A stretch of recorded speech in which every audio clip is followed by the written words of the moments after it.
What's going on, everybody? And I hope you're enjoying your Monday morning so far. This is MYG Jeffrey T85 here, and I'm gonna play a little game that I haven't done yet. But I figure since it's been about a little over a week since the Brooklyn Nets were eliminated out of the playoffs by the Philadelphia 76ers, that I would play a game called we all know this game, Keep or Let Go. So I'm gonna look at every single player on this roster, and I'm going to give my opinion on if I believe that these players should be still on the team going into next year, or if the Nets should dump them, get rid of them. Obviously, I'm going to start out with Mikal Bridges. And to me, Mikal Bridges is the face of this franchise. Mikal Bridges is the player that the Nets are going to try to invest in going into the future. And unless you get blown away by a trade package that just wows this organization, wows them, I'm not trading Mikal Bridges. To me, he's a keeper. Mikal Bridges is not going anywhere. He's the face of your franchise. He's the guy that's going to be bringing in the merchandise, bringing in the tickets. He's the guy you're going to build this team around. So Mikal Bridges, he's staying. Nicholas Claxton. Nicholas Claxton really took a big-time jump going into his past season. Claxton really took a major jump in his numbers overall. He averaged almost 9 points. He averaged 13 points and 9 rebounds with 2 assists, and he shot a career-best 71% from the court. He's emerging as one of the best young centers in the NBA.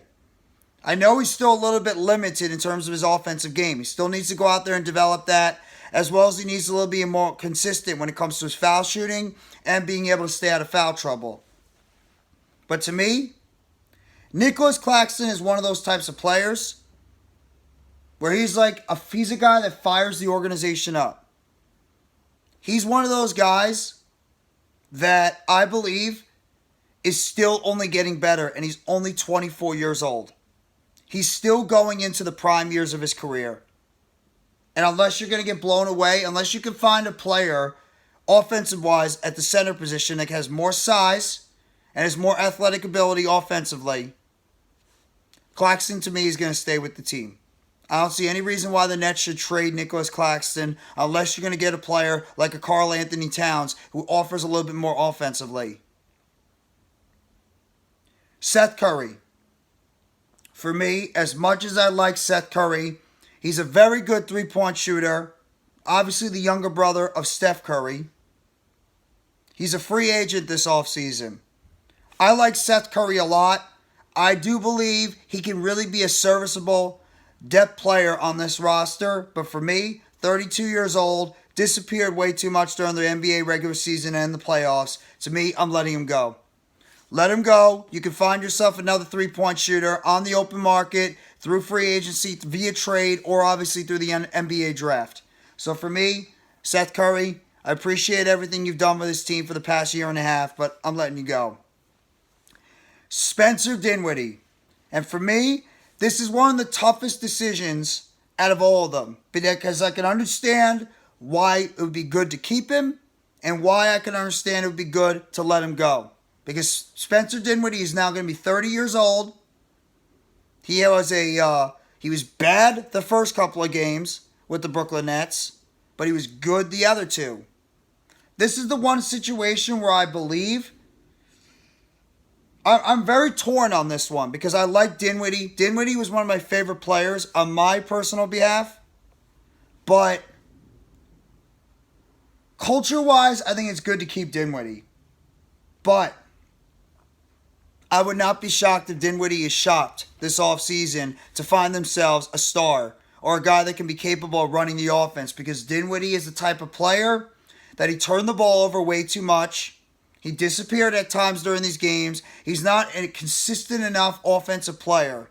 As much as I like Dinwiddie, if you can get yourself a star player at the point guard position that could be an upgrade, I definitely upgrade over Spencer Dinwiddie. So for me, I'm leaning more towards letting him go, but I would not be surprised if Dinwiddie is still on this team, and you can move him into off guard if you want. David Duke Jr., developmental player out of Providence. Mostly played in the G League. Intangible player. You know, one of those guys, those gritty, old school type of basketball players. Doesn't offer much offensively. He hasn't really played much for the Brooklyn Nets this season. David Duke Jr., at this point, you could let him go. I mean, he's really not serving much on the basketball team. But if you want to keep him for another year to let him develop in the G League and see if he could potentially be a good depth piece going forward, it's not the end of the world. So I guess you could keep David Duke Jr. That's not a big deal. Dorian Finney-Smith.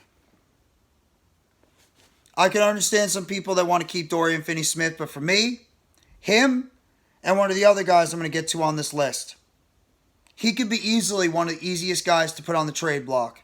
He's 29 years old, was acquired with Dinwiddie in the trade for Kyrie Irving. Good three-point shooter, but he struggled mightily when he got traded to the Brooklyn Nets. Couldn't hit his three-point shot consistently. Defensive liability at times on the court when he was mainly brought in here to be defensive player. Pretty much didn't offer a whole lot offensively for the Brooklyn Nets, especially down the stretch and in the playoffs. Didn't really get much production from him. For me, Dorian Finney-Smith would be one of the guys I would dangle in a trade and see if you can acquire some better front court help.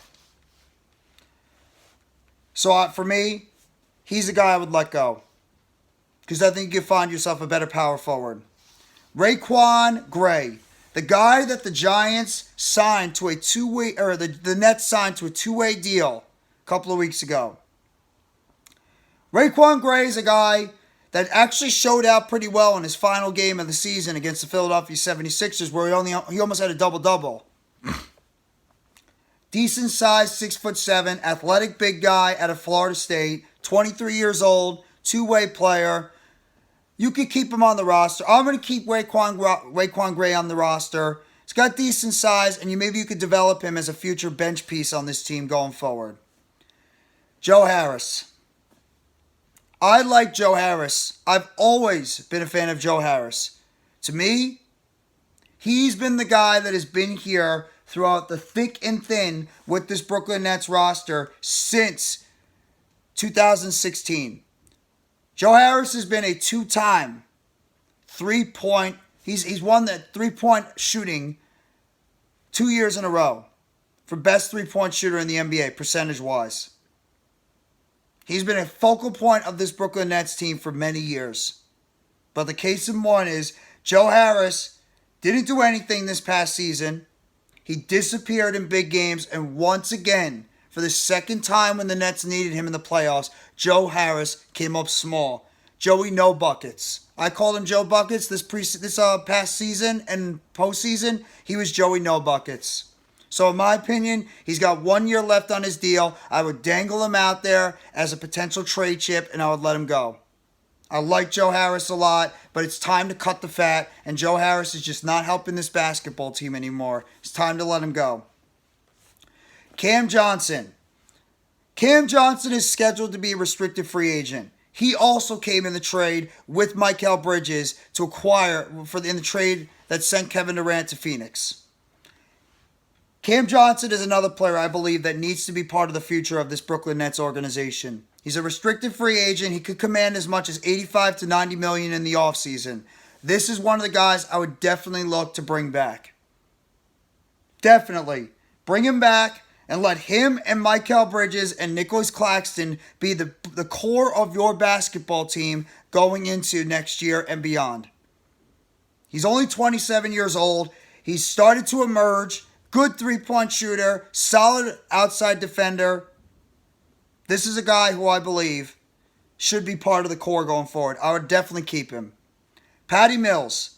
Patty Mills is 34 years old. Didn't play much at all this season. Nets re-signed him to a deal. For me, the only reason why I would keep Patty Mills is because he's good in terms of a veteran leader on this organization. He's good to help out the younger players. Otherwise, it's a roster spot right now that's being taken up by a guy that's not playing. So unless you want to keep him as a veteran player who could help tutor and mentor some of the younger players on this roster, I would let Patty Mills go. Royce O'Neal, 29 years old, plus defender, three-point shooter, your classic 3-and-D player that we acquired in the offseason last year from the Utah Jazz for a first-round pick. And for the most part, Royce O'Neal actually had a pretty decent season, but he was abysmal in the playoffs. Couldn't make a shot. Defense was lacking at times. Really hurt the team in the postseason. It's the same thing like I said about Dorian Finney-Smith. Same type of player. 3-and-D guy. But we needed him to make shots. Couldn't get the job done. And there's rumors going out there that him and or Dorian Finney-Smith could be dangled in a trade because they're similar type of players. If I'm gonna get rid of Dorian Finney-Smith, I'll keep Royce O'Neal because I believe he's still a quality player on this roster, and I believe we could still get the most out of him. So I'm going to keep him. Day'Ron Sharpe. No player on this basketball team made me more frustrated on the way he was used than Day'Ron Sharpe. I believe that Day'Ron Sharpe showed some signs of being a pretty decent backup center on this roster. He did at times get into foul trouble a little bit too much. His offensive game is still developing. His rebounding is questionable at times. His defense and being able to recognize, the offensive and defensive players on the court, it was questionable at times, but he's only 21 years old. And I really just wonder about what the Brooklyn Nets were doing with him. If you don't believe in Day'Ron Sharpe, trade him. Get rid of him. Honestly, for me, I'm keeping him on the roster, and I'm going to develop him. Ben Simmons.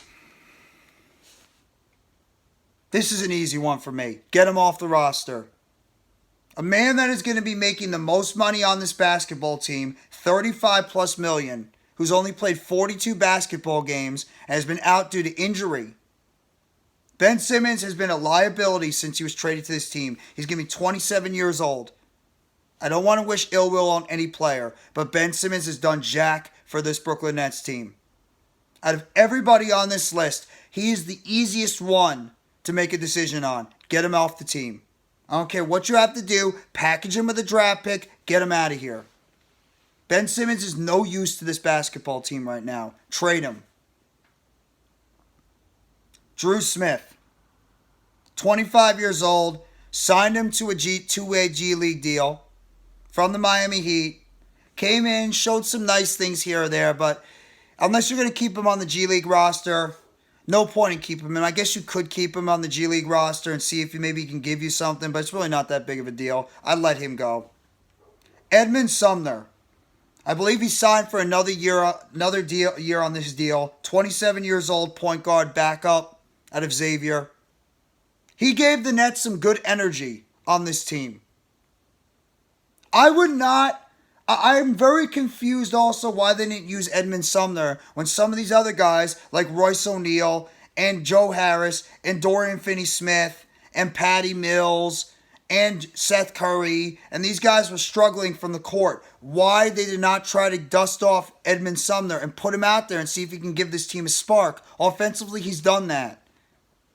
I'm keeping him. I like Edmund Sumner. I do. I don't understand why he wasn't used enough. I'm keeping him on the roster and seeing what he could do for the Brooklyn Nets going into 2023-2024. Cam Thomas, the other player besides Day'Ron Sharpe, who is horrendously underused. And it seems like the organization just has an issue with Cam Thomas. Absolute explosive offensive player on the court. Multiple times, 3 games in a row, he averaged 40 points per game. And in the last game of the season, he had another 40. But the kid, unfortunately, is not fully developed in the rest of his game.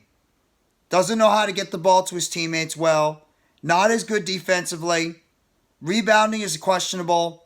Gets into foul trouble and makes some very questionable shots at times on the court.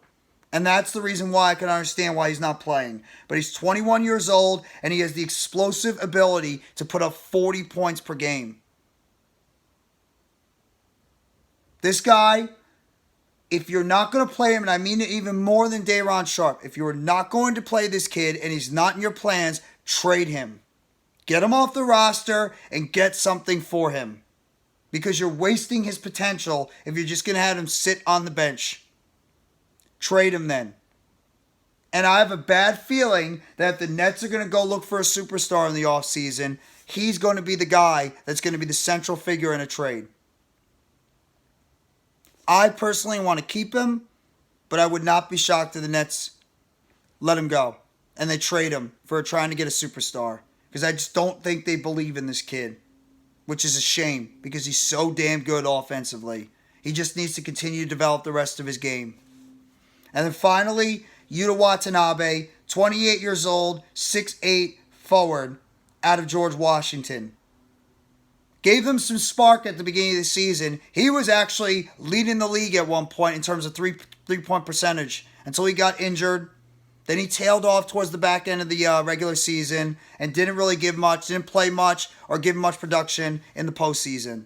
He's a free agent along with Seth Curry and Cam Johnson. For me, I like Yuta Watanabe. He's a good role player. If you can keep him on the cheap, then that's fine. If not, it's not the end of the world if you let him go via free agency and you can find you can find somebody else to fill his role. So in terms of the Brooklyn Nets and the players on the roster, keeping and letting go. Mikal Bridges, I'm keeping. Nicholas Claxton, keep. Seth Curry, let go. Spencer Dinwiddie, I'm leaning more towards let go. David Duke Jr., keep. Dorian Finney-Smith, let go. Raekwon Gray, keep. Joe Harris, let go. Cam Johnson, keep. Patty Mills, I'll keep on the roster, veteran player. Royce O'Neal, keep. Day'Ron Sharpe, keep. Ben Simmons, goodbye. Drew Smith, let go. Edmund Sumner, keep. Cam Thomas, I would rather keep him. I think he might be let go, but I'm keeping him. And Yuta Watanabe, you know what? I'm going to change my mind. I'm going to keep Watanabe. You could use a nice player like Watanabe on the team. Let me know in the comment section on the Brooklyn Nets roster who you would keep and who you would let go. Hit that like button if you haven't already and give a sub to NYGJeffyT85 for more news updates and chatter surrounding the Brooklyn Nets. And as always, turn on the bell for notifications of the next video or short dropping on the channel surrounding the Brooklyn Nets. Thank you very much, everybody. Have a great rest of your Monday. Take it easy, and let's go Brooklyn Nets. As always, it's a Nets world, and we're all just living in it.